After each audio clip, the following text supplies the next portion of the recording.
Fíjense que ustedes se han dado cuenta a través de su experiencia personal, probablemente alguien de ustedes me diga, pues yo tengo 18 años, alguien tenga 20, pero bueno, en esa edad que tengan ustedes, se habrán dado cuenta de que tal vez un bloque como este, un bloque de hojas o una calculadora, tiene una cierta rigidez. No es lo mismo si yo quisiera, o miren, perdón por el ejemplo, pero unas pastillas que me encontré por aquí de un familiar. Estas pastillas no aguantan lo mismo si yo le aplico una fuerza así, y va a romperla, a que si le aplicara una fuerza desde arriba. Va a tener una rigidez mayor. Tal vez la caja es demasiado o muy débil y no aguanta mucha resistencia. Fíjense, pongamos con esta libreta, pasa exactamente la misma historia. Si yo le quisiera aplicar una cierta fuerza por arriba, pues no le hago nada, ¿no? Por más que se intente tal vez doblar un poquito la libreta, pues en realidad no le hago nada. En cambio, si a la misma libreta le aplico una fuerza al centro con otra sección transversal, pues entonces va a ser muy fácil provocarle una deformación. Si me voy al caso de la calculadora, pues es la misma historia, ¿no? De esta forma, resulta muy difícil aplicar una fuerza lo suficientemente fuerte como para que se deforme. En cambio, si le aplico en esta posición una fuerza, pues probablemente yo, si le aplico toda mi fuerza, terminaré por romper la calculadora. Y pues eso no lo queremos, ¿no? Eh, Ahora, ustedes disculparán, pero llegó el vecino, no sé si se alcanzan a escuchar que llegó con su fiesta, ¿no? Eso es lo malo de tener vecinos que tienen la necesidad de expresar sus canciones. Bueno, ahora, ¿qué les platicaba yo acerca de esas tres figuras? Llámese la caja, o llámese la calculadora, o llámese la libretita. Bueno, les platicaba de una propiedad que se llama momento de inercia. Y resulta que nosotros la podemos calcular.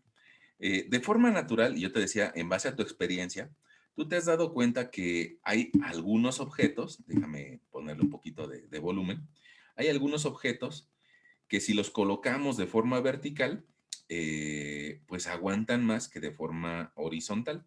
La misma pieza, si la colocamos de forma horizontal o vertical, van a tener una rigidez distinta. Ahora, déjame poner un poquito vamos a dibujar por ahí su orilla.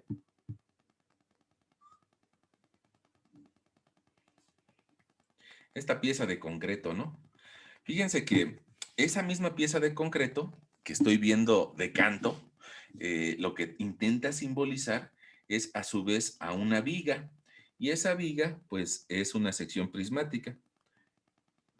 Tal vez para nosotros que en nuestra escuela buscan aprender arquitectura, bueno, pues nosotros podemos hablar de vigas. Tal vez este mismo tema, si lo vieran los muchachos de ingeniería mecánica, pues tal vez ellos estarían hablando de elementos de una configuración prismática circular o de otro tipo de configuraciones, tal vez un engrane, ¿no? Pero nosotros que estamos un poquito orientados hacia la construcción de edificaciones, pues nos podemos imaginar eso como una viga. Ahora, estas secciones que te dibujé en la parte superior son las secciones transversales de la viga. ¿Qué significa? Bueno, pues que si yo me pongo a ashurar o a colorear la cara de la viga, me voy a encontrar con la que tengo en la parte superior. Y lo mismo va a pasar en la figura de la derecha. Ahora, en la figura de la izquierda, si yo le hiciera un corte a la viga, pues lo más seguro es de que me encuentre una sección transversal muy similar a la que tenemos en la parte superior, a diferentes profundidades, ¿no? En esas diferentes profundidades me voy a ir encontrando exactamente la misma sección transversal. Y resulta que si yo voy un pasito más allá y pudiera tal vez colocarle un apoyo, déjame ver si nos sale por aquí un tipo de apoyo. Fíjate que si yo esa viga la apoyo en un bloque, llámese de madera o de concreto, y al fondo le pongo un rodillo y ese rodillo también para que se apoye la viga, bueno, pues si la veo ahora desde otra perspectiva, un poco frontal a la longitud de la viga, si la veo en otra perspectiva, probablemente yo me encuentre que mi viga ahora está así, con su apoyo móvil y con su apoyo fijo, ¿no?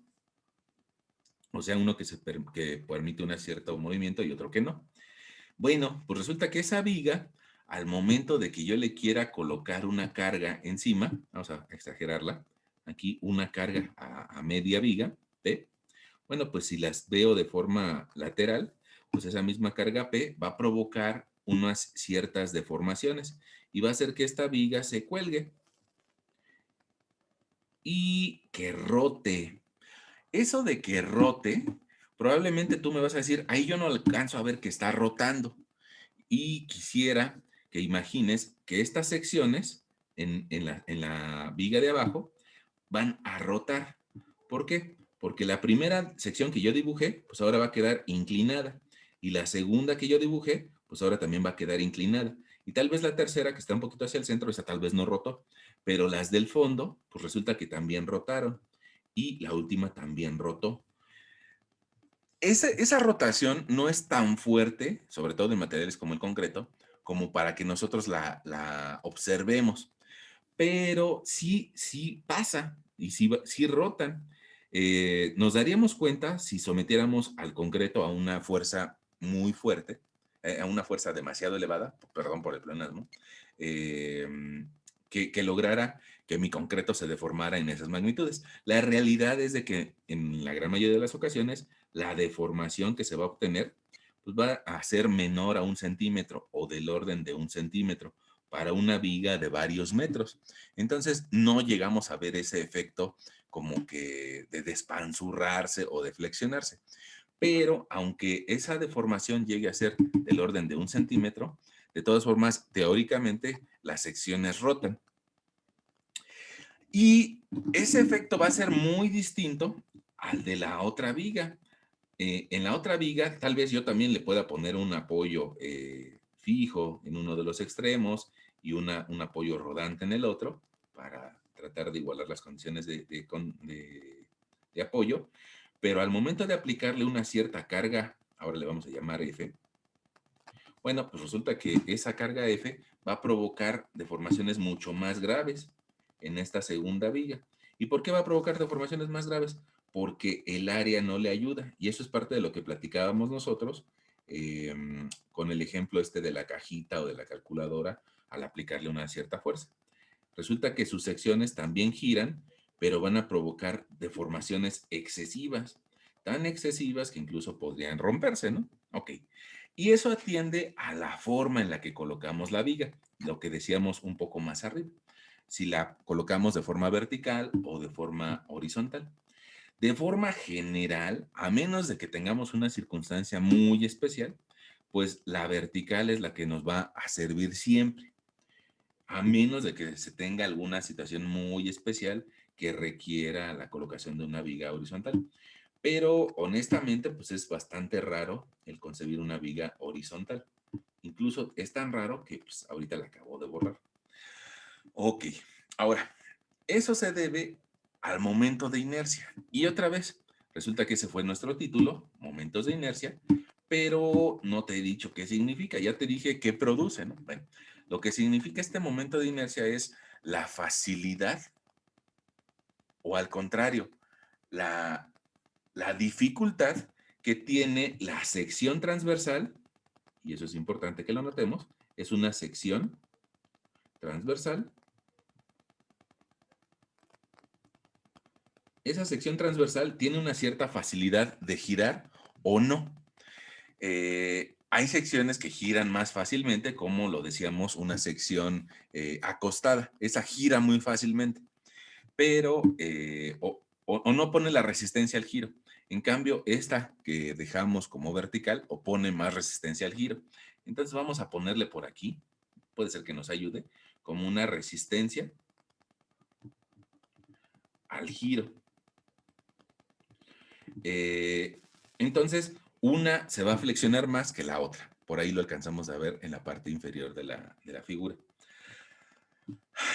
Desde el punto de vista de una edificación estática, ¿no?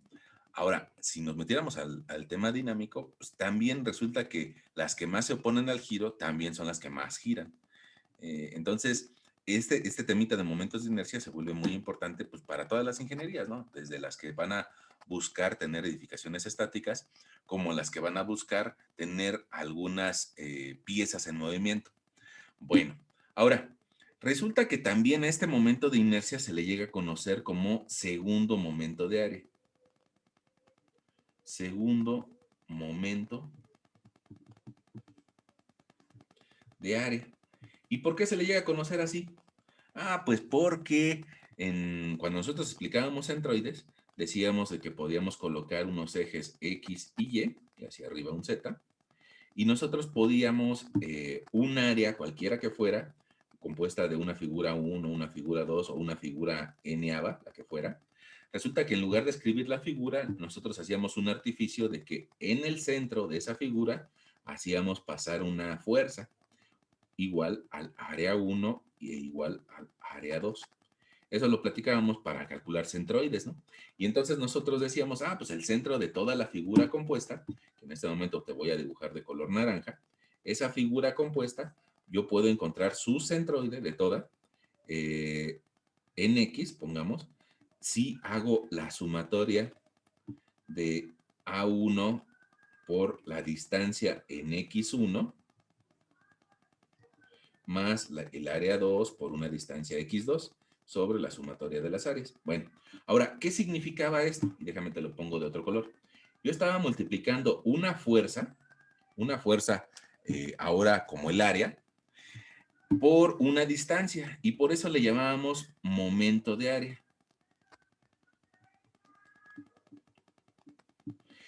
Y ese era el primer momento de área. Ahora vamos por un segundo paso, que es el segundo momento de área. Y eso va a implicar que lo volvamos a multiplicar otra vez por X.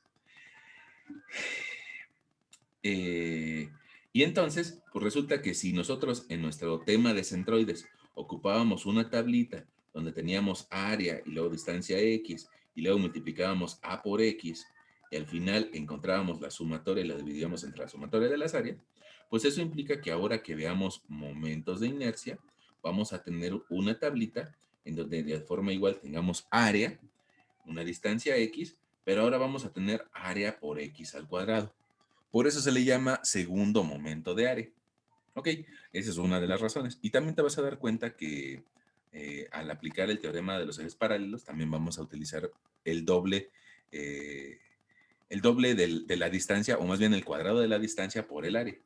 Bueno, ahora, otra vez, perdón por regresar a lo mismo, pero mi momento de inercia significa una resistencia al giro. Ya está. Ahora, ¿cómo la calculo? Bueno, pues evidentemente que tiene un trasfondo matemático que habla acerca de integrales, pero de forma general nosotros podemos, sobre todo por las cuestiones estas de los tiempos que se están manejando ahora por efectos de tener las clases a distancia, bueno, pues podríamos simplificar esas integrales en una fórmula para secciones rectangulares. Ahora, fíjate que esta sección rectangular, como la que puede ser la de un concreto ya sea simple o armado, pues yo puedo calcular su momento de inercia en función de qué resistencia tiene de giro con respecto a un par de ejes. A propósito, te voy a colocar ahorita el eje X que pasa por el centroide. Pasa por el centroide. Y te lo pongo en verde con un objetivo. Y también te voy a poner el eje Y que pasa por el centroide. Y te lo voy a poner ahora en color naranja, también con un objetivo. ¿Cuál es el objetivo? Que tú visualices en base a qué eje quisiera rotar esa sección. Si la sección quiere rotar, o sea, generar que esa sección rote con respecto al eje verde, que tambalee o que gire con respecto a ese eje verde, pues entonces yo puedo encontrar su momento de inercia, Ix, como la multiplicación de la base por la altura al cubo entre 12. Ahora tú me vas a decir, bueno, pero ¿qué es la base? ¿No? Bueno, pues no es tan difícil de visualizar, ¿no? Por aquí podríamos dibujar nosotros la base Y por acá podemos dibujar nosotros la altura. Entonces, pues nada más lo que vamos a hacer es de que vamos a multiplicar la base por la altura al cubo entre 12. Y tal vez de forma implícita, me gustaría que alcanzaras a ver que si le quito una h a esa expresión y se la multiplico por la b, me va a quedar b por h cuadrada. Y esta b por h, pues en realidad es un área. Área por una distancia al cuadrado. Por eso decíamos que era el segundo momento de área. Nada más para que lo veas por ahí escondido, ¿no? Okay. Ahora, ¿qué pasaría si no quiero que gire con respecto a ese eje? Y eso se provocaría, pongamos, mira, ese primer giro que te acabo de escribir, la fórmula, le pasa a cada una de estas secciones, quiero que tal vez ahora te fijes en esta segunda sección, esa le pasa cuando intenta girar con respecto a su eje X de esa sección, o sea, de la sección 2. La sección 1 también tiene su eje, la sección 3 también tiene su eje y la sección 4 también tiene su eje. Todas las secciones tienen su eje. ¿Y qué va a pasar si yo junto todos esos puntos? Fíjate, pues que si yo junto el punto de la sección 1 más el punto de la sección 2 más el punto de la sección 3 más el eje de la sección 4, el eje de la sección 5, y así me voy con todos esos ejes, pues voy a encontrar un eje longitudinal. Y ese eje longitudinal lo que me dice es que debajo de ese eje se van a desarrollar tensiones que van a intentar despanzurrar a la viga o flexionarla, es un nombre correcto, ¿no? El nombre de despanzurrar nomás fue para que la entendiéramos. Van a intentar flexionar a la viga y en la parte de arriba van a intentar comprimirla. Y esas fuerzas positivas o negativas, o esas fuerzas de tensión o de compresión, a medida que nos alejemos del núcleo de la viga, van a ser mayores. En la parte de abajo va a haber tensión, en la parte de arriba va a haber compresión.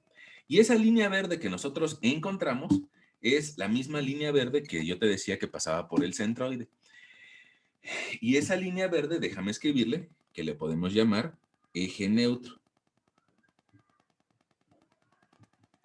En ese eje neutro, pues, la neutralidad te habla de que no hay ni compresión ni tensión, ninguna de las dos. Simplemente la fuerza axial vale cero. Ni se comprime ni se tensiona. Pero nada más pasa a lo largo de ese eje. Y casualmente ese eje está ubicado en el centroide.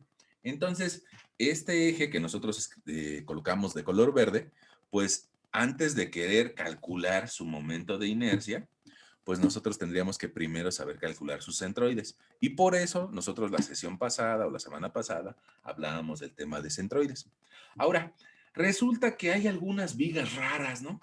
Hay algunas vigas raras que probablemente no solamente reciban carga desde arriba, sino que probablemente también lleguen a recibir una carga lateral. Esa carga lateral a la viga, ahí te la estoy dibujando. Bueno, más bien ya te la dibujé, pero apenas está viendo en el video. Esa carga lateral a la viga le provocaría una tendencia de girar y tener un pandeo lateral. Y eso provocaría a su vez que las secciones fueran rotando, pero ahora con respecto al eje Y. Y eso también lo podemos evaluar. Entonces, eso lo podemos evaluar y para eso tomé mi plumón naranja, para evaluar qué tanta resistencia opone esa sección a girar con respecto a este eje Y, como si fuera un tornillo, al eje Y naranja. Y resulta que ahí voy a encontrar la inercia con respecto al eje y va a ser h por b al cubo entre 2. Si te das cuenta, ahora lo que le vamos al cubo es la base. Y lo que hacen esas formulitas, las dos formulitas, es de que buscan, fíjate, quiero que te le quedes viendo a la de arriba, buscan que la masa más alejada me va a provocar más altura. Y esa masa más alejada va a hacer que crezca el valor de la inercia. Entre más lejos esté del eje al que le hago referencia, en este caso al X, más valor va a ser el momento de inercia. Déjame mostrártelo ahora con el eje naranja, ¿no?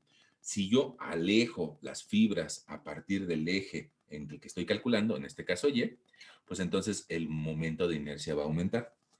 Si en cambio las fibras están pegaditas, no aumenta el momento de inercia. Y bueno, pues aunque yo te lo platique, no hay nada como hacer un ejemplito, ¿no? Entonces, pues vamos a considerar un ejemplito tal vez de una madera, un polín de madera, ¿no? Fíjate que aquí tenemos nuestro polín o nuestra pieza, nuestra viga de madera. La estoy tal vez nada más poniendo un poquito coqueta. Eh, Esa viga de madera,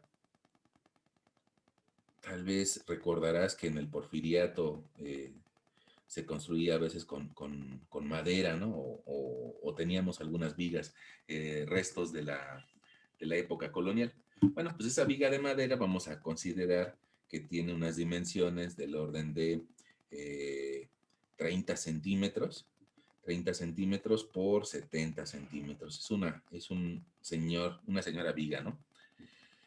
Bueno, pues otra vez vamos a colocar nuestros ejes donde esté en el centroide. Lo bueno es de que nosotros, evidentemente que para esa sección sabemos dónde está su centroide y sabemos que va a estar a la mitad. Voy a colocar aquí un eje horizontal que le vamos a llamar X y voy a colocar un eje vertical al que le vamos a llamar Y. Estos ejes, decíamos, tienen que pasar por el centroide. Ya está. Ahora, si yo quiero calcular la resistencia que exhibe esa viga al giro con respecto al eje de las X, pues entonces mi formulita me decía, multiplica la base por la altura al cubo entre 12. Y eso me va a llevar a multiplicar 30 centímetros por 70 centímetros al cubo entre 12. Los que van al cubo son los 70 centímetros, ¿no? Y entonces nos va a dar una inercia en X de 30 por 70 al cubo entre 12. A mí me dio una cantidad un poco grande, 857,500 centímetros a la cuarta potencia. ¿Por qué a la cuarta potencia? Fíjate que el término de 70 quedamos que iba al cubo. Entonces, me van a quedar centímetros al cubo. Si lo multiplico por centímetros lineales, pues me van a dar centímetros a la cuarta. Y esa es la razón por la que los momentos de inercia se miden en unidades a la cuarta potencia. En algunas ocasiones puede ser que sean milímetros, en otras centímetros, en otras metros a la cuarta. Bueno, ok. Ahora vamos a calcularlo si quisiera girar con respecto al eje Y. Casi siempre lo pedimos esos dos valores, ¿no? Ahora, si quisiera saber qué resistencia exhibe con respecto al eje Y, pues entonces ahora tengo que hacer H por B al cubo entre 12. Y eso me llevaría a multiplicar 70 centímetros por 30 centímetros al cubo entre 12. Mi inercia en Y va a ser 70 por 30 al cubo entre 12. 157,500 centímetros a la cuarta. Ahora, fíjate, observa algo. Observa que el valor de la inercia en Y es mucho menor que el valor de la inercia en X. De hecho, es algo así como unas 5 veces mayor. Entonces, esa es la razón por la que la viga se coloca así. Porque evidentemente que alguien de ustedes diría, bueno, pues ¿qué pasa si la colocamos al revés? Si en lugar de colocarla de forma vertical, ahora colocamos 30 centímetros de alto por 70 centímetros de base. Bueno, pues esta figura lo que va a tener como consecuencia es de que la inercia en X con respecto al eje horizontal va a ser de 157,500, mientras que la inercia en Y ahora va a ser de 857,500. Entonces, habría que preguntarnos cómo nos sirve más, si la viga así como te la dibujé o en esta segunda configuración. La respuesta pues va a ser cómo recibes las cargas, ¿no? Si recibes las cargas de forma lateral, y voy a ponerte ahora una carga en plumón lateral, si recibe la carga de forma lateral, pues parece que la figura de abajo carga mejor. Pero si recibe la carga de forma vertical, bueno, pues evidentemente que la sección de arriba es la que carga mejor. La gran mayoría de las ocasiones, pues nuestras vigas cargan en el sentido hacia el centro de la Tierra, ¿no? Es decir, pues hacia abajo, ¿no? Entonces, esa es la razón por la que la mayoría de nuestras vigas las orientamos así, la base más pequeña que la altura. Eh, Perdón si soy un poquito reiterativo en este tema, pero probablemente a alguien de ustedes les toque en alguna ocasión que bajo una losa de alguna fábrica, a alguien se le ocurra la brillante idea de que diga, no, es que se ven re feas las vigas, ¿no? Se ven re feas esas vigas, hacen que se vea mal el plafón. Imagínense, pongamos, si estuviéramos hablando de un salón de fiestas, ¿no? De repente por aquí vemos el arreglo floral de los novios que se acaban de casar o algo así, y se ven ahí en el fondo las vigas. Híjole, se ve re feo eso, ¿no? Y entonces la persona que es dueña o que promociona el salón de eventos, pues probablemente nos diga, oiga, es que esas vigas se ven re feas, ¿no? O sea, me arruinan el espacio, no las podría quitar.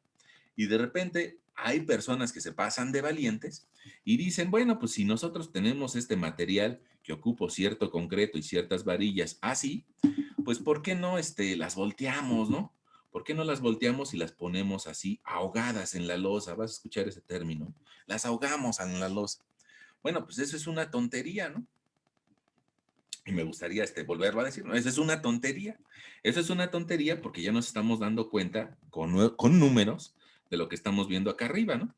Resulta que por acostarlas vas a tener una reducción de 5 veces.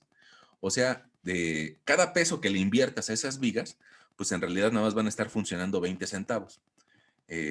Y pues bueno, no le vas a invertir un peso, sino probablemente te van a costar 20,000 pesos y entonces van a tener de costo real, pues tal vez nada más 4,000, ¿no? Entonces es una pérdida de dinero el invertirlas, a pesar de que me digan que se ven feas, ¿no? Esa es una eterna discusión que en muchas ocasiones tienen los arquitectos y los ingenieros, porque los ingenieros te van a decir es que son necesarias y los arquitectos en algunas ocasiones, los que no tienen criterio, te van a decir no, pues hay que quitarlas. Bueno, hay otras alternativas para que no se vean feas. Si nada más es un salón de fiestas y no va a tener nada encima, pues las podríamos mover del lugar. Entonces las podríamos poner por arriba y entonces ahora sí, las personas que estén en la fiesta abajo no se van a dar cuenta de que arriba hay vigas y resulta que van a poder ver a todo dar esa bola de luz o esa bola que traen un montón de espejitos y que refleja en todos los lados las luces, ¿no? Y entonces está por aquí Patrick Miller bailando, ¿no? O el señor que baila al ritmo de Patrick Miller, ¿no? Bueno, pues entonces se pueden divertir y nadie se va a quejar de esas vigas. Si eso, si eso lo puedes hacer gracias a que no hay nada arriba que estorbe. ¿Cuál va a ser el único problema? Pues que el señor que tal vez haga el abastecimiento de gas o del aire acondicionado va a tener que estar saltando en la azotea. Pero en realidad, pues no se le va a dar un uso continuo a esa azotea. Otra opción que yo te daría sería déjalas en su lugar, pero colócale un plafón, es decir, un falso. Y ese plafón, bueno, pues le amarras por aquí algunos alambres para que lo sostengan y se ve a todo dar también el plafón. Nada más hay que tal vez elevar la losa un poco para poder poner otra vez nuestra bola de luces en medio y que los novios bailen aquí abrazados y en un acto totalmente romántico para toda la vida, ¿no? Ok. ¿Qué te permite ese plafón? Bueno, ese plafón te va a permitir tal vez por aquí mandar instalaciones, llámese una tubería que conduzca electricidad o incluso por acá una tubería que nos lleve el aire acondicionado. Ese aire acondicionado lo conectas al plafón y sale por aquí el aire acondicionado. En cambio, sacarlo por la losa, pues te va a estar más difícil, ¿no? Entonces, las vigas no se ven feas, las vigas son necesarias para la estructura, le van a dar mucha rigidez, a pesar de que te digan que se ven feas, hay que colocarlas, hay que hacerlas. Las podemos buscar, ya sea ponerlas por arriba o taparlas con un plafón, pero son necesarias. Bueno, ahora ya pasamos de esta primera etapa de una viga sencilla. Y yo espero que en esta zona pues no tengamos ningún problema, ¿no? Ninguna duda. Y ahora, pues resulta que no todas las vigas son tan sencillas como las vigas del porfiriato, ¿no? Sino probablemente tú me digas, oiga, profesor, pero es que yo he visto que en el Walmart, o perdón por el anuncio, en la Bodega Aurrerá, en el Soriana, donde sea, a veces he visto que en la parte de la techumbre utilizan unas secciones de acero que parecen como C, o probablemente veas que hay dos placas también que son como secciones C, pero que están soldadas y que me generan una figura un poco rara.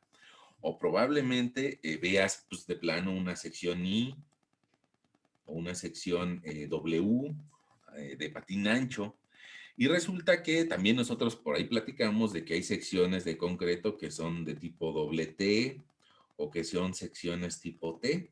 Entonces, ¿qué hacemos con esas figuras donde ya no me alcanza la expresión de BH cúbica entre 12, que es para nada más rectángulos? Ah, pues vamos a hacer una historia similar a lo que hacíamos con centroides, que vamos a dividir estas figuras en figuras más pequeñas y probablemente le llamemos figura 1, figura 2, figura 3, y a partir de ir sumando los efectos de esas figuras, podemos encontrar el momento de inercia de la figura completa o compleja o compuesta. Cualquiera de las tres palabras aplica, ¿no? Ok, y para hacer eso, resulta que debemos de recurrir a algo que se llama el teorema de los ejes paralelos. Te lo escribo por aquí. Teorema de los ejes paralelos. Y ese teorema de los ejes paralelos, pues resulta que nos dice que cuando tengamos una pieza rara, te voy a dibujar una pieza rara, tal vez. Bueno,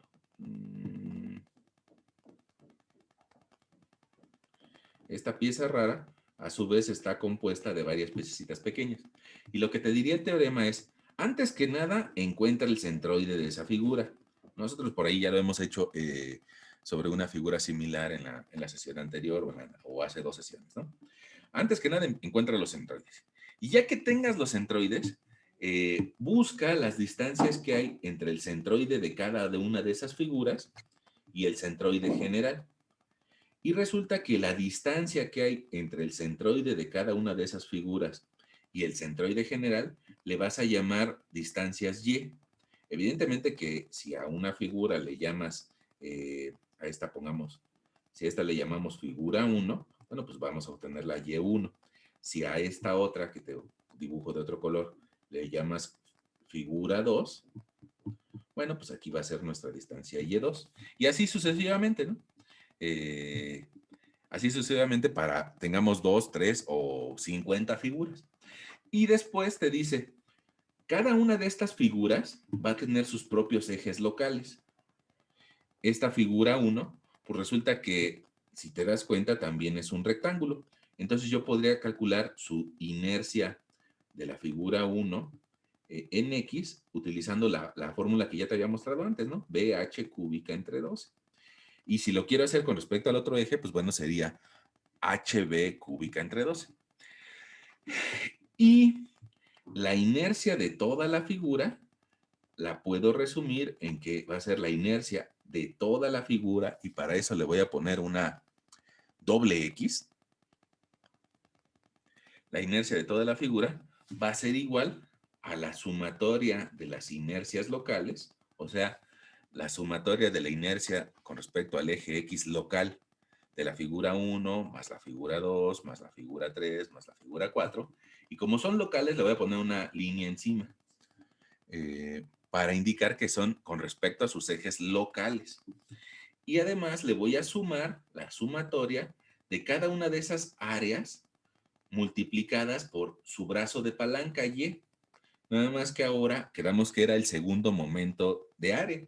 Como es el segundo momento de área, ahora va a ser al cuadrado del área 1 por su distancia Y1, más el área 2 por la distancia Y2, más el área 3 por la distancia Y3.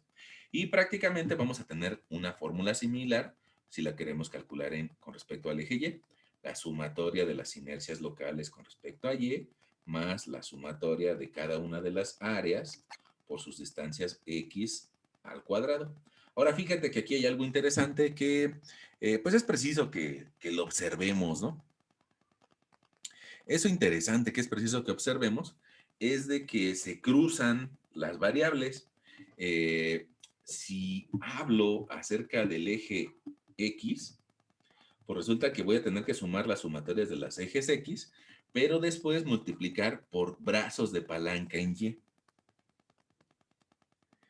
Y si hablo del eje Y, resulta que sumo los momentos de inercia locales del eje Y, pero los brazos de palanca van a estar referenciados a una distancia X. Y eso es importante por ahí que lo percibas, que lo observes, porque a veces nos confundimos con eso. Pero otra vez me gustaría recordarte que el momento de inercia se gana al alejar la masa del eje del que se está hablando. Es decir, fíjate, tú probablemente hayas observado que algunas estructuras metálicas son con perfiles W o también le podemos llamar perfiles I. Eh, perfiles W o de alma ancha, ¿no? De patín ancho, perdón. Ok, ese perfil de patín ancho, bueno, perdón por tal vez no te aclaré. A esta parte, a la parte central, a veces se le llama alma y a los pies se les llaman patines. Entonces, hay algunas secciones que tienen patines pequeños y hay otras secciones que tienen patines anchos, dependiendo de lo que se esté buscando en el diseño estructural de esa pieza. Pero tú me vas a decir, ¿por qué los hacen así? Bueno, esta es la razón de por qué los hacen así, por el momento de inercia. Porque el momento de inercia crece con respecto a este eje horizontal o este eje X, crece al colocar masa lejos del eje. Entonces, por eso necesito la distancia Y. Y esta distancia Y va a hacer que crezca el valor del momento de inercia que me permite evaluar cómo gira esta sección con respecto al eje X. Por eso se construyen así. Se busca que la masa de la sección esté alejada del núcleo. Y bueno, ahí está la explicación. Y también está la explicación de por qué utilizamos la distancia Y. Ya está. Bueno, pues nada como la teoría para que digamos que todo está bonito. Ya ven que en la teoría todo es bonito. Y pues bueno, a veces las cosas se complican un poco más cuando tratamos de resolver pues algún problema. Y esa es la oportunidad ideal para complicar las cosas, ¿no? Es decir, para resolver algún problemita. Vamos a describirlo por aquí abajito. Ahí tenemos nuestro teorema de los ejes paralelos, y vamos a utilizarlo con una figura compuesta. Dame un segundito. Te pido el segundito porque no sé por qué, como que alcanzo a ver mucho retraso en el video. O sea, hay algo que yo ya hice hace 2 o 3 segundos y se tarda en mostrártelo. Entonces voy a cerrar una pantalla que por aquí tenía abierta, a ver si con eso le ayudamos a que se actualice de mejor forma el video. Bueno, creo que ya la cerré. Bueno, una pregunta. Eh, hasta aquí, que nada más hemos hecho un ejemplito sencillo, o que hemos dado el contexto de qué significa el momento de inercia. ¿Tenemos algún conflicto?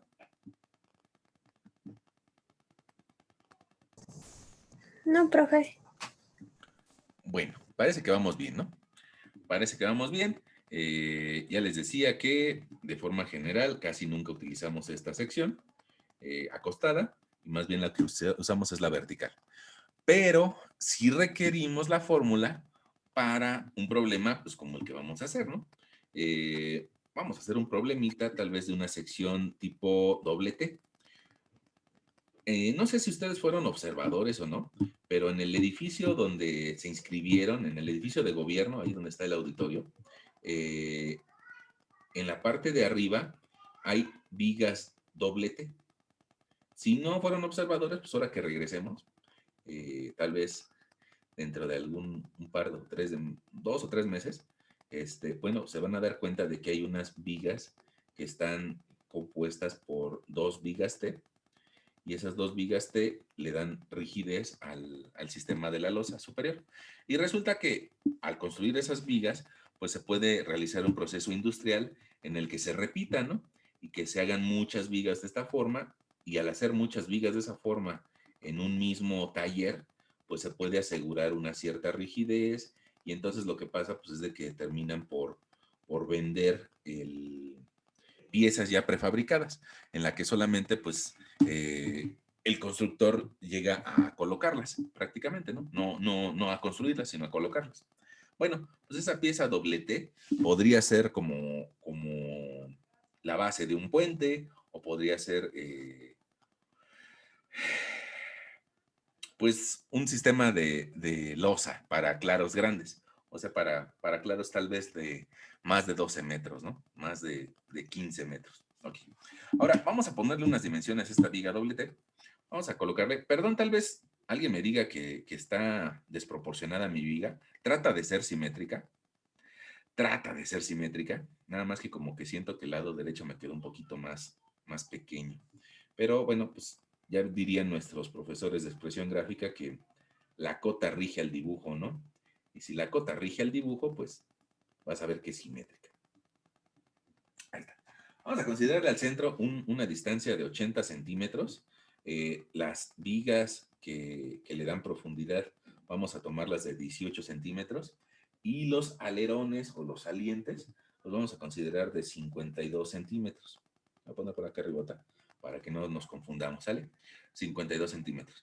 Y vamos a considerar que estas vigas tienen un peralte de un peralte de 104 centímetros, y mi sistema de piso, el que me permite caminar arriba, vamos a considerarle 16 centímetros. Esto me da una altura total de 120, y también tengo un desarrollo total de esa sección de 220 centímetros. 120 centímetros. Ok. Entonces, todas nuestras cotas están en centímetros. Ahora, nos decía el teorema de los ejes paralelos. Antes de que quieras calcular el momento de inercia, necesitas calcular el centroide. Y pues eso ya lo sabemos hacer. Entonces, si ya lo sabemos hacer, pues rápido lo hacemos, ¿sale? Entonces vamos a dibujar una tablita que nos incluya figura, que nos incluya el área, y que nos incluya la distancia X y la distancia Y, si fuera necesario. Pero yo te decía que es una viga simétrica, bueno, de sección simétrica. Estos 52 de la derecha son los 52 de la izquierda, estos 18 de la izquierda son los 18 de la derecha. Por esa razón, bueno, pues podríamos francamente decirle a nuestro lector, ¿sabes qué? Pues no es necesario calcular el centroide en el sentido horizontal, sino nada más vamos a calcularlo con respecto a la altura. Y ya tenemos en qué línea está el centro de masas de esa sección. Entonces ya vamos a colocar por aquí nuestro eje Y. Pero vamos a hacer uso de un eje temporal X. Ese eje temporal X vamos a colocarlo por acá. Y después lo vamos a borrar, ¿no? Pero nos va a permitir calcular el centroide o la distancia en Y que hay que movernos para encontrar el centroide de la figura. Aunque probablemente ya nos lo imaginemos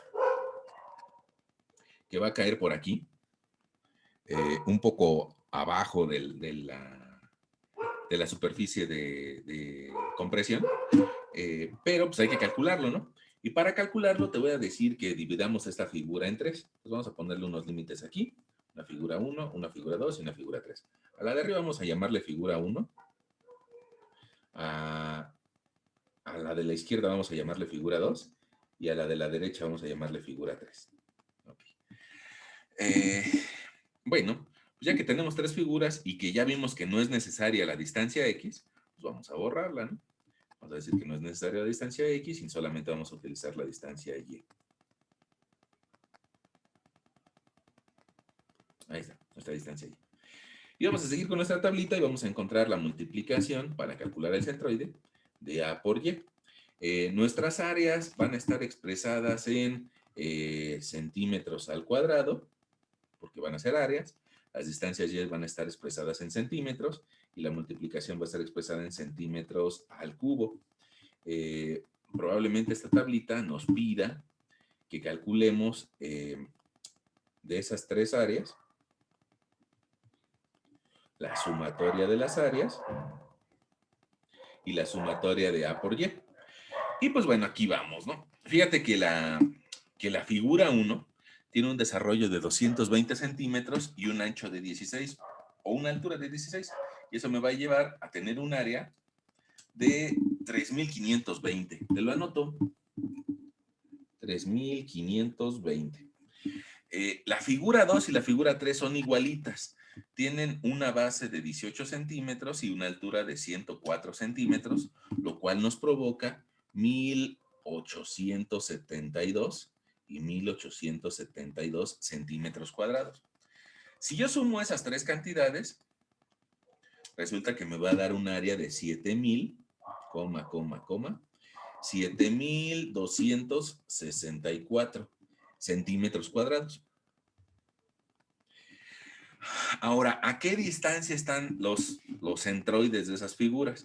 Bueno, esas distancias las vamos a calcular con respecto al eje X que nosotros colocamos de forma temporal. Entonces, la mitad de 16 van a ser 8. 8 más 104 me va a dar un 112. Esos 112 los escribimos en nuestra tablita para la figura 1. Para la figura 2 y la figura 3 son las mismas. Entonces voy a escribir 104 entre 2. 104 entre 2 me va a dar un 52. Y se lo escribo a mi tablita. 52 y 52. Si no tenemos objeción en eso, pues hay que multiplicarlo. 3.520 por 112. Ahí me dio 394.240. Y si multiplico 52 por 1.872, me da 97.344 y otra vez 97.344. Si sumo esas tres cantidades, pues resulta que llego a 588.928. Ahora, como estoy multiplicando área por distancia y, pues mi resultado queda en centímetros al cubo. Y yo puedo calcular la distancia y centroidal como la sumatoria de las multiplicaciones de A por Y entre la sumatoria de áreas. Eso me va a llevar a dividir 588.928 entre 7.264. Y me da una altura de 81.07 centímetros. Yo voy a decir 0.775. Bueno, 0.7 y estamos utilizando 4 cifras significativas, ¿no? 4 cifras significativas nos asegura que no haya grandes errores. Ahora, esos 81, bueno, tiempo. Antes de que prosigamos. ¿A todos nos dio los mismos resultados? Sí, sí me dio. Sí. Sí, profe. Qué bueno. Fíjense, estamos unas 30 personas en nuestra sesión de Zoom y eso significa que hay unos 60 ojos. Y lo bueno es de que los 60 ojos nos están diciendo que más o menos dio lo mismo. Ahora, ya que tenemos esa distancia, pues vamos ahora sí a colocar nuestro eje X definitivo o nuestro eje X que pasa por el centroide a una elevación de 81, voy a ponerle por aquí, desde la base, de 81.07 centímetros. Y ahí estamos encontrando nuestro centroide o nuestro eje X definitivo. Ese eje X, pues nos va a permitir ahora sí ya borrar el eje gris. Ese eje gris le damos las gracias, nos sirvió para calcular el centroide, pero ya no nos va a servir de aquí en adelante. Es como, como nuestras clases de nivel medio superior, ¿no? Le damos las gracias, pero ya tenemos que evolucionar nosotros y seguir a lo que sigue, ¿no? Entonces, fíjate que la altura de toda esa viga era 120 centímetros. Si a esos 120 le resto los 81 que encontramos, pues me voy a dar cuenta que desde ese centroide hasta la fibra superior voy a tener una distancia de 38.93 38.93 centímetros. Y bueno, ya tenemos nuestro centroide general. Le pusimos colorcito rojo para que resalte, diría alguien por ahí. Bueno, ahora, este cálculo del centroide nos ayudó. Qué bueno que nos ayudó. Vamos a dejarlo por aquí abajito y vamos a describirle, por si alguien ve nuestra nota más al rato o más tarde, y sobre todo si yo me acuerdo de compartírselas en Classroom, vamos a decirle a nuestro lector que aquí está el cálculo del centroide. Ahí está. Y ahora, pues vamos a nuestro tema del día de hoy, ¿no? Que es momentos de inercia. Ahora, sobre los momentos de inercia, pues vamos a desarrollar también una tablita. Y esa tablita, pues vamos a ir construyéndola. Voy a tener una figura, voy a tener un área, después una distancia en X, una distancia en Y, la multiplicación de A por X, la multiplicación de A por Y,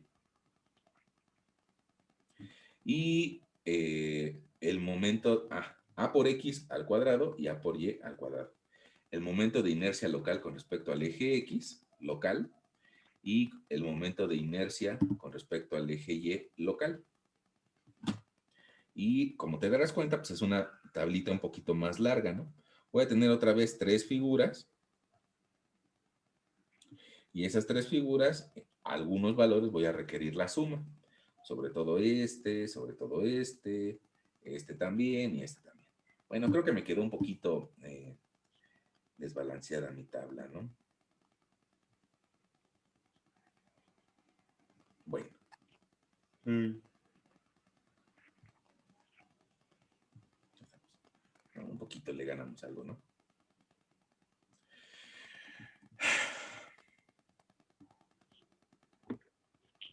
Bueno.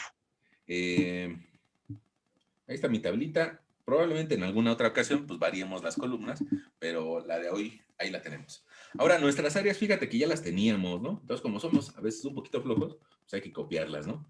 3.520, 3.520, 1.872 y otra vuelta 1.872. Hay un valor por aquí que se ve medio feo, voy a volver a escribirlo.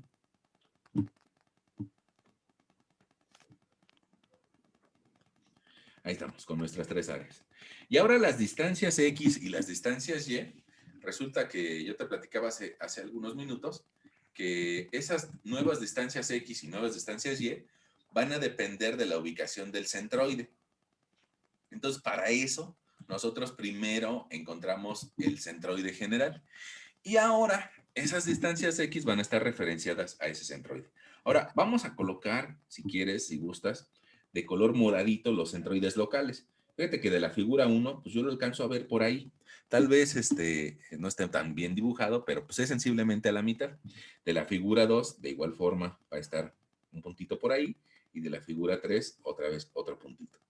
Y con respecto a la distancia que avanza sobre el eje de las X, pues yo alcanzo a ver que estos 2 puntos están alineados. Entonces no me tengo que mover nada en X para llegar al centroide de la figura 1. Por esa razón, en mi tablita, en X le voy a colocar un 0. Pero en la distancia en Y sí se mueve, sí necesito caminar. ¿Y cuánto necesito caminar? Pues necesito caminar una distancia en Y para llegar al centroide de la figura 1. ¿Cuánto? Pues resulta que la figura 1 mide 16 centímetros. La mitad serían 8. Y eso significa que desde la fibra superior hacia abajo va a haber 8 centímetros para que yo encuentre ese centroide. Bueno, pero fíjate del lado izquierdo de tu pantalla, que tenemos un 38.93. Si a 38.93 le quito 8, voy a llegar al punto. Es decir, a una distancia de 30.93. Y esos 30.93 los anoto en mi tablita. 30.93. Ahí está. Ahora vamos a hacer lo mismo, pero ahora con respecto, voy a cambiar de plumón, a la figura 2. Fíjate que a la figura 2 yo podría encontrar qué diferencia hay en X al sumar tal vez 40 centímetros, que estaría de la mitad de esos 80, 40 centímetros más la mitad de 18. Y entonces eso me llevaría a un 49. Pero avanzando de forma negativa, ¿no? Entonces hacia la figura 2 voy a tener un 49. Hacia la figura 3 voy a avanzar 49, pero de forma positiva. Entonces escribo esos dos valores en X. Menos 49 y más 49.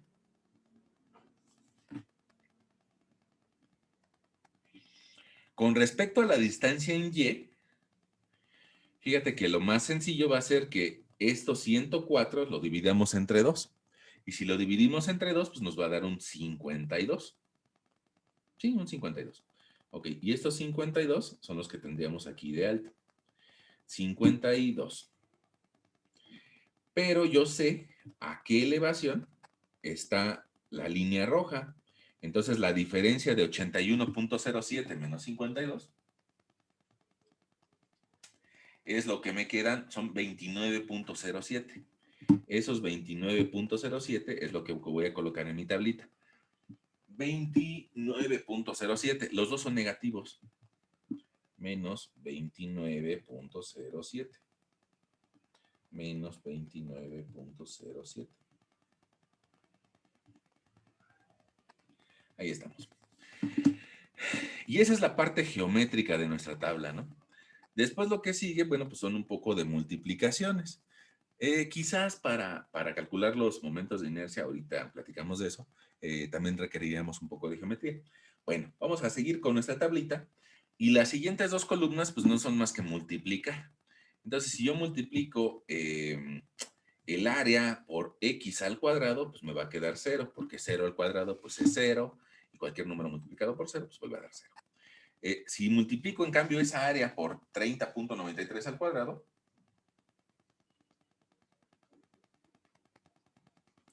el 30.93 va al cuadrado, no se les olvide, me va a quedar una cantidad bien grande.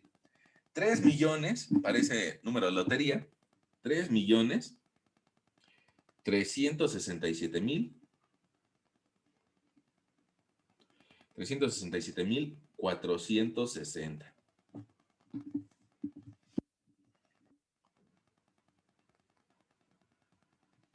Ahí está. Bueno, en el siguiente renglón, si yo multiplico 1872 por 49 al cuadrado, resulta que me va a dar 4,494,672. Y ojo con ese, fíjense que la distancia X, a pesar de que era negativa, la elevamos al cuadrado.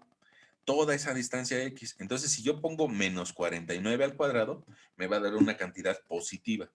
Y por eso estas multiplicaciones siempre me van a dar positivas. Porque incluso las distancias positivas o negativas, ambas, al elevarlas al cuadrado, se van a convertir en positivas. Bueno, ahora, resulta que el renglón de abajo va a ser exactamente el mismo, ¿no? 4,494,672. Y si hago esa suma, pues resulta que me va a dar 8,989,344. Y esto, si yo multiplico, y aquí valdría la pena reparar en esa multiplicación, mis áreas están en centímetros cuadrados. Mis distancias X están en centímetros. Entonces, a la hora que hago esa multiplicación, me quedan centímetros cuadrados por centímetros al cuadrado, porque se están elevando al cuadrado, pues me queda de resultado centímetros a la cuarta. Entonces, mi resultado está en centímetros a la cuarta. Ya está. Ahora vamos a hacer lo mismo, pero ahora con el eje de las Y's. Entonces, voy a multiplicar 1872 por una distancia de menos 29.07, pero todo ese menos 29.07 va al cuadrado. Entonces me va a quedar 1.500.000 1.581.961. Como la otra tiene las mismas dimensiones y la misma área, me va a volver a dar lo mismo. Fíjate, tiene estos términos son los mismos que en el renglón de arriba. Entonces me va a volver a dar lo mismo. Y resulta que si yo sumo esa columna,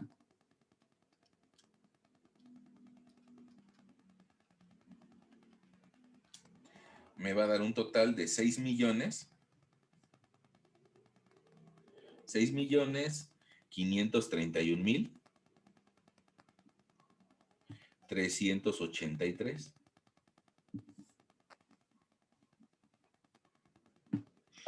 Probablemente alguien me diga, no, es 382.98. Bueno, pues podemos redondearlo a 83. Y una pregunta, yo creo que seguimos sobrepasando las cifras significativas, ¿no? La que decíamos de 4 cifras significativas. Otra vez mi resultado está en centímetros a la cuarta. Bueno, y llegamos a la zona de los momentos de inercia locales. Fíjate que nosotros hace algunos minutos decíamos que podríamos calcular esos momentos de inercia de las figuras rectangulares. Si yo en la parte de arriba te dibujara la figura 1, bueno, pues nosotros tendríamos una distancia de 220 y de 16 centímetros. Entonces, eso me permitiría que para la figura 1, yo tuviera una inercia en X local de 220 base por altura al cubo entre 12. Y eso me permitiría encontrar un valor de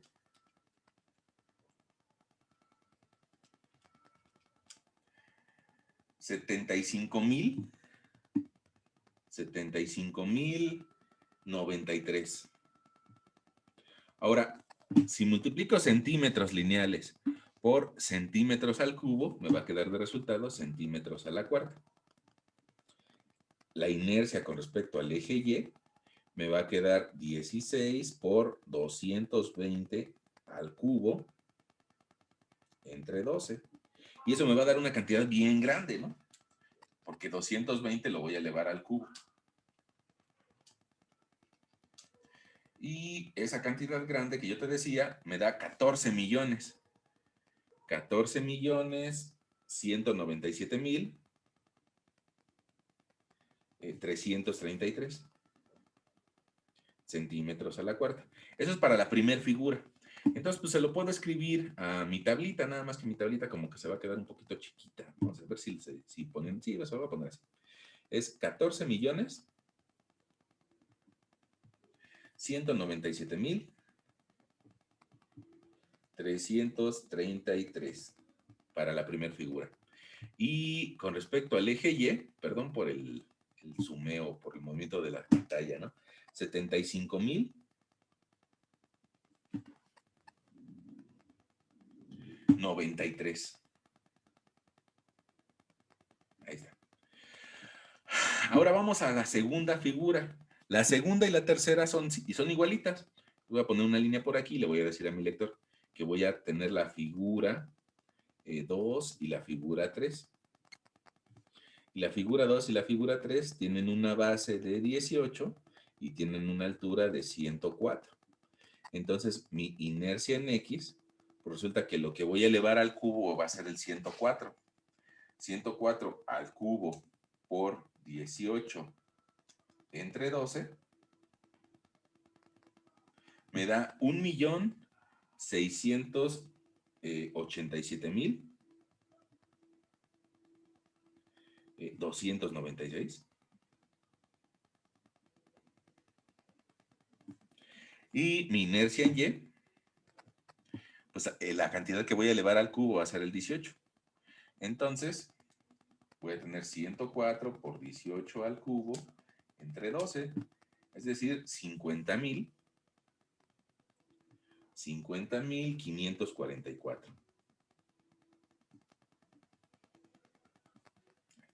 Esa es mi figura 2 y mi figura 3. Entonces, esos valores hay que copiarlos y colocarlos en, en la tablita, ¿no? 50,000,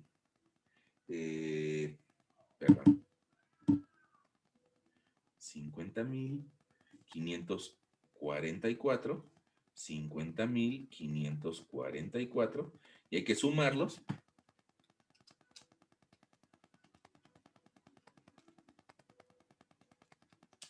A mí me da 14,298,421 centímetros a la cuarta potencia. Y ahora hay que copiar ese valor de 1,687,296. 1,687,296.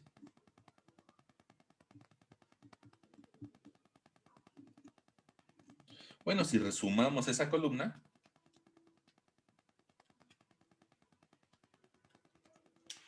nos va a dar en total 3,499,685 centímetros a la cuarta. Y ahora lo único que nos hace falta por hacer, pues es aplicar nuestro teorema de los ejes paralelos. Resulta que esa figura, si yo quiero calcular el momento de inercia con respecto al eje X, voy a tener que sumar las inercias locales de X más las áreas por las distancias Y al cuadrado. Y si quiero calcular ese valor, bueno, pues me va a llevar a que X de toda la figura compuesta, voy a tener que sumar 3,449,685 centímetros a la cuarta, más 6,531,383. Esa suma, pues me va a dar como resultado tal vez una inercia con respecto al eje X vamos a hacerlo.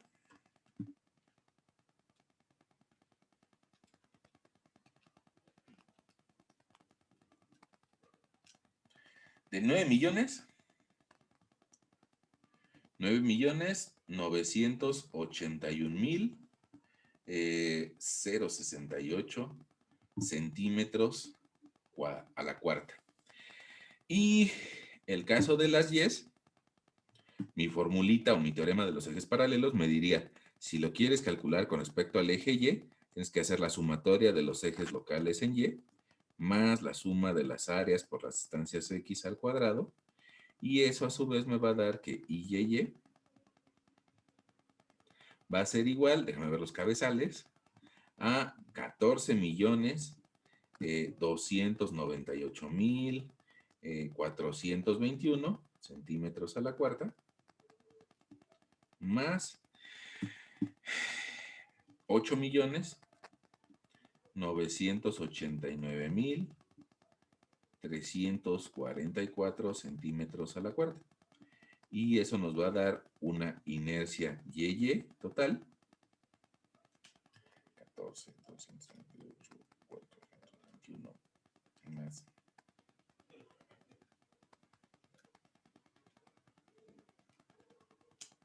Ahí me dio de 23 millones.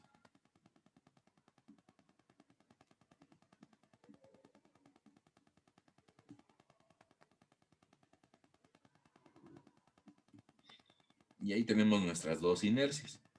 Ahora, ojo, alguien me podría decir, y tiene razón, que la inercia con respecto al eje Y es más grande. Bueno, es más grande porque tenemos mucha distancia en el sentido de las X. Pero, aunque, déjenme explicarles algo, aunque esta inercia en Y es mayor, ahí en esta ocasión no nos conviene voltearla. ¿Por qué te digo que no nos conviene voltearla? Porque imagínense un puente que estuviera así.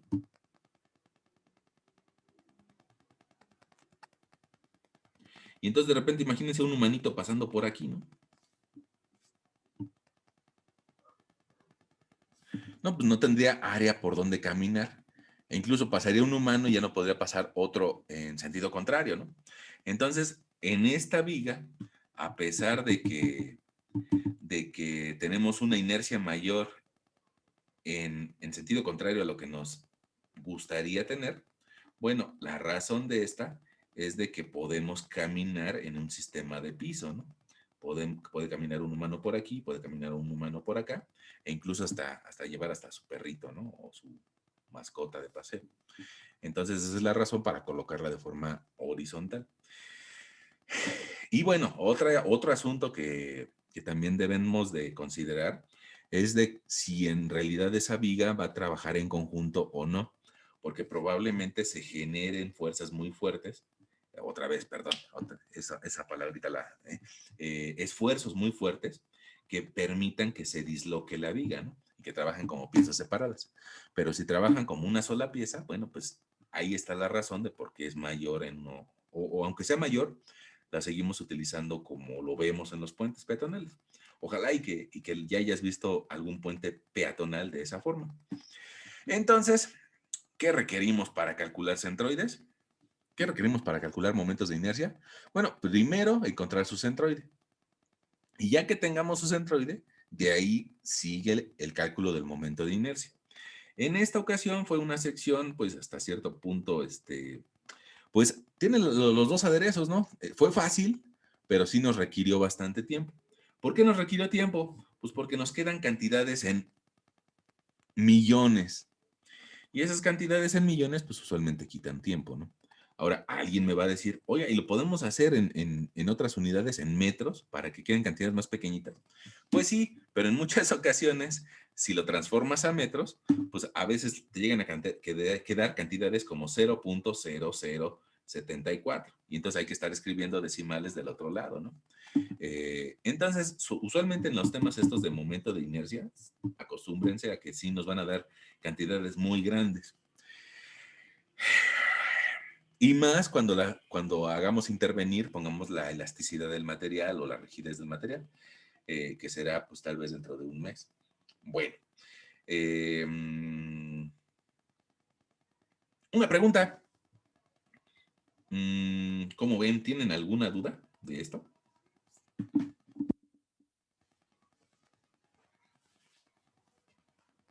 No, profe. No, profe. Ninguna, profe. Está tardado, pero Sencillo, ¿no? Pero fácil. el chiste es no equivocarse en una multiplicación, ¿no? Sí. Órale, va. Ahora, fíjense que nos quedan por ahí algunos minutitos. Eh, Cuando estamos de forma presencial serían unos minutitos válidos para ir al baño, pero pues ahorita pues ustedes tienen el baño ahí a dos pasos, ¿no? Inclusive ya se fueron al baño a media explicación. Entonces, como ven, sí, esos pequeños minutos que nos hacen, que nos sobran, hacemos un ejemplito muy sencillo. Va a ser tan sencillo que va a quedar en algunos minutitos. Este otro ejemplito sencillo, pongamos, en alguna ocasión tú habrás visto alguna sección estructural que es como tipo cajón. O sea, una pieza de acero que es como hueca, ¿no? Okay, ahí está mi pieza de acero hueca. Entonces, me gustaría que tú te imaginaras que esa pieza de acero, pues puede ser también una viga, ¿no? Una viga hueca. En este caso, ¿por qué se facilita el cálculo? Se facilita porque tenemos un espesor continuo. O sea, el espesor, que tal vez sea, pues en este caso te voy a proponer un espesor de 1 centímetro y también va a ser el mismo arriba y abajo de 1 centímetro. Bueno, pues me permite que el centroide de la figura sólida coincida con el centroide de la figura hueca. Y entonces, pues ya no hay que calcular centroides. Perdón, lo dije mal. Ya no hay que calcular centroides. Y entonces, pues nuestro centro ya está cantado. Ahí está nuestro centro. Como ya no hay que calcular centroides, pues incluso podríamos calcular el momento de inercia de la figura grande,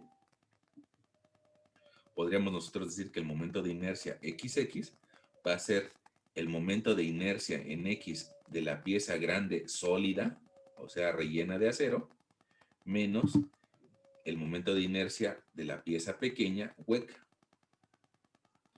Y de esa forma, bueno, pues va a ser muy fácil encontrar el momento de inercia para una sección así. Déjame ponerte algunas dimensiones. Vamos a ponerle unas dimensiones. Vamos a decir que de aquí hasta acá hay 17 centímetros.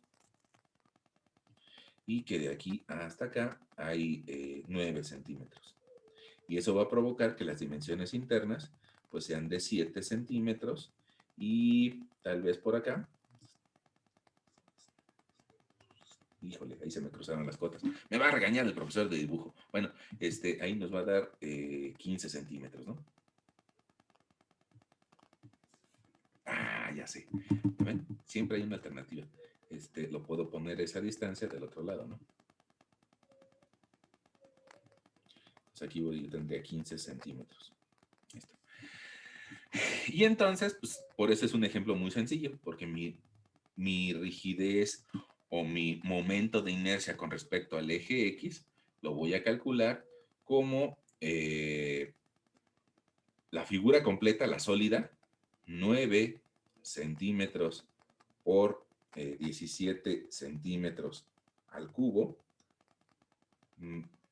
menos, bueno, entre 12, menos 7 centímetros por 15 centímetros, entre 12 y el 15 va al cubo. Y mi inercia con respecto al eje X me va a dar 9 por 17 al cubo entre 12, me va a dar 3.684.75 centímetros a la cuarta, menos 7 por 15 al cubo entre 12, menos 1968.75 centímetros a la cuarta. Mi inercia con respecto al eje X de toda la figura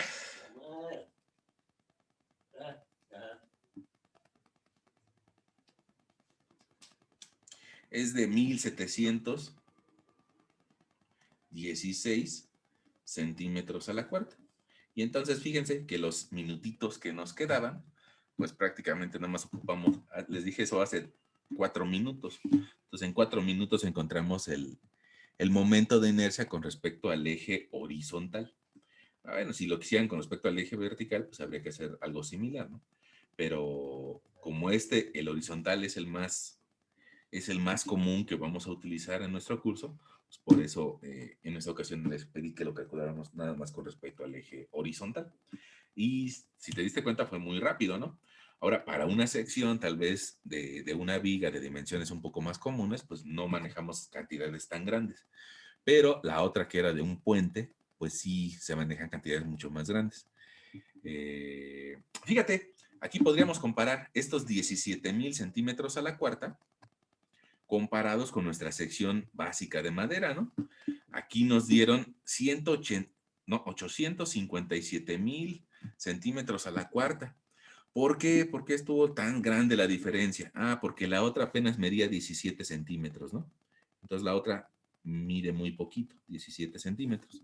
Y esa es una razón por la que para ganar resistencia o para ganar momento de inercia, usualmente se aperaltan las vigas.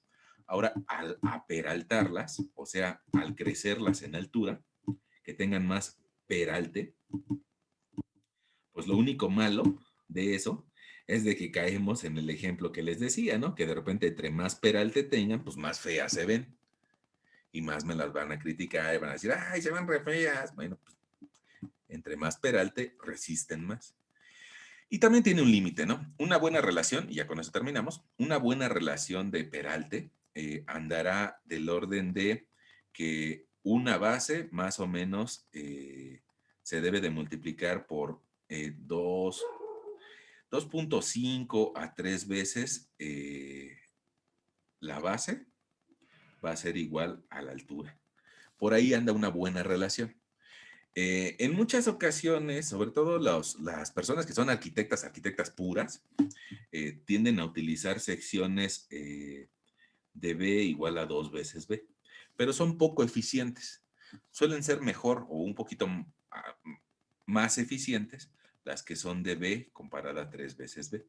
Si llegara a ser más alta, ya también nos metemos en un problema de esbeltez y el reglamento, las normas de construcción, pues ya te las empiezan a castigar. Pero en ese intervalo funcionan muy bien las vigas, ¿no? Bueno, entonces por ahí podríamos nosotros terminar nuestra sesión del día de hoy con ese par de ejemplos, uno un poco más complejo, uno un poco más sencillo, y dar paso, pues, tal vez para que en nuestra siguiente sesión veamos un problema un poquito más complejo. Aunque en realidad el tema de momentos de inercia para edificaciones, pues no nos pide o no nos permite hacer problemas muy complejos. Si fuera momentos de inercia para piezas mecánicas, ahí sí se pone más interesante, ¿no? Pero esos son nuestros primos de CIME, ¿no? Mientras tanto, si ustedes tienen algún conflicto, alguna duda, pues es un buen momento para expresarlas y las aclaramos, ¿no?